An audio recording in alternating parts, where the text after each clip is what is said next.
اعوذ باللہ من الشیطان الرجیم بسم اللہ الرحمن الرحیم السابقون الاولون من المہاجرین والانصار والذین اتبعوہم بإحسان رضی اللہ عنہم ورضوا عنہ وأعد لهم جنات تجری تحتها الانہار خالدین فیہا ابدا ذلک الفوز العظیم۔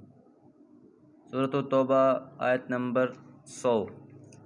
والسابقون، اور سبقت کرنے والے، الاولون، پہلے لوگوں میں سے، من المہاجرین، جو مہاجرین میں سے تھے، والانصار، اور انصار میں سے۔ مدینہ کے اندر رہنے والے منافقین کے ذکر کے بعد اس کے ارد گرد رہنے والے بعض اعراب منافقین کا ذکر فرمایا، پھر بعض اعراب مومنوں کے اخلاص کا ذکر فرمایا اور انہیں اپنی رحمت کی خوشخبری دی۔ اب ان سے اعلیٰ مراتب والے خوش نصیبوں کا تذکرہ ہے۔ اس آیت میں نبی کریم صلی اللہ علیہ وسلم کے زمانے کے 3 گروہوں کی تعریف فرمائی ہے۔ پہلا گروہ مہاجرین میں سبقت کرنے والے لوگ، ان کی تعیین میں مفسرین سے مختلف اقوال منقول ہیں۔ وہ لوگ جنہوں نے مکہ میں اپنی جائیدادیں، گھر بار اور کاروبار چھوڑ کر ہجرت کی۔ بعض نے دونوں قبلوں کی طرف نماز پڑھنے والے، بعض نے بدری صحابہ، بعض نے بیعت رضوان والے اور بعض نے فتح مکہ تک والے صحابہ مراد لیے ہیں۔ بہرحال ان سب کو دوسروں پر یقیناً ایک قسم کی سبقت حاصل ہے۔ دوسرا گروہ انصار میں سے ہے، سابقون میں سے ہیں، جنہوں نے مدینہ سے آ کر 1190 میں مکہ میں حج کے موقع پر رسول اللہ صلی اللہ علیہ وسلم کے ہاتھ پر بیعت کی، بیعت عقبہ اولیٰ۔ یہ 7 افراد تھے۔ دوسری بیعت عقبہ ثانیہ جسے کہا جاتا ہے، 1290 میں ہوئی اور اس میں 70 آدمی اور 2 خواتین شامل تھیں۔ پھر وہ جو ان کے بعد رسول اللہ صلی اللہ علیہ وسلم کی مدینہ ہجرت سے پہلے حضرت مصعب بن عمیر رضی اللہ تعالیٰ عنہ کے ہاتھوں مسلمان ہوئے۔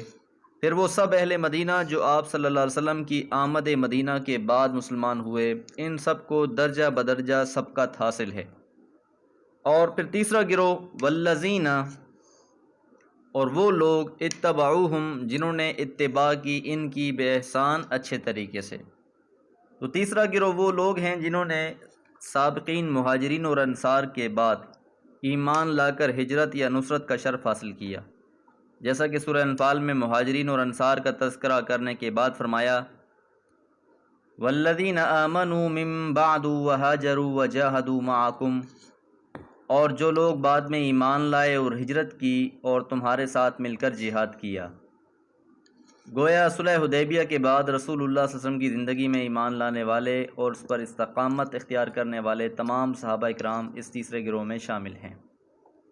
امام آلوسی رحمہ اللہ صاحب روح المعانی نے فرمایا ہے کہ بہت سے مفسرین اس طرف گئے ہیں کہ والسابقون الاولون من المہاجرین والانصار سے مراد رسول اللہ صلی اللہ علیہ وسلم کے تمام صحابہ اکرام ہیں، کیونکہ انہوں نے رسول اللہ صلی اللہ علیہ وسلم کی صحبت کے شرف کی بنا پر بعد والے تمام لوگوں پر سبقت حاصل کی ہے، پھر کسی کو نصیب نہ ہو سکی۔ اور والذین اتبعوہم بإحسان سے وہ لوگ ہیں جو نیکی کے ساتھ ان کے پیچھے آئے، اور تمام وہ لوگ اس میں شامل ہو جائیں گے جو تا قیامت رسول اللہ صلی اللہ علیہ وسلم اور آپ کے اصحاب کے نقش قدم پر چلنے والے ہوں گے۔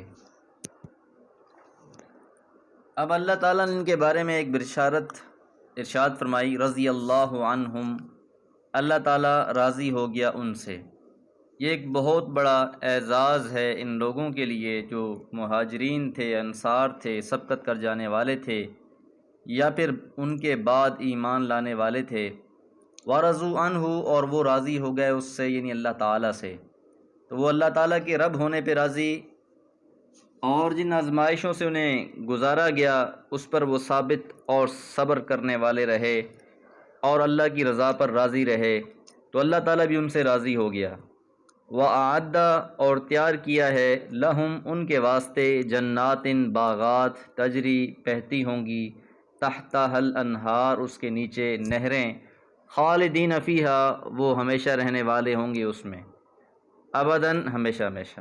تو یہ اعزاز ہے، چونکہ اللہ تعالیٰ کی رضا کے حصول اور جنت میں داخلے کی خاص خوشخبری کیسے لوگ کہ جنہوں نے ہجرت کی اور نصرت کی اللہ کے دین کی، یہ ایک ایسا اعزاز ہے جو دائمی ہے، ان سے کوئی چھین نہیں سکتا، اس لیے اس پر ملنے والی بشارت بھی دائمی اور ہمیشہ کے لیے ہے۔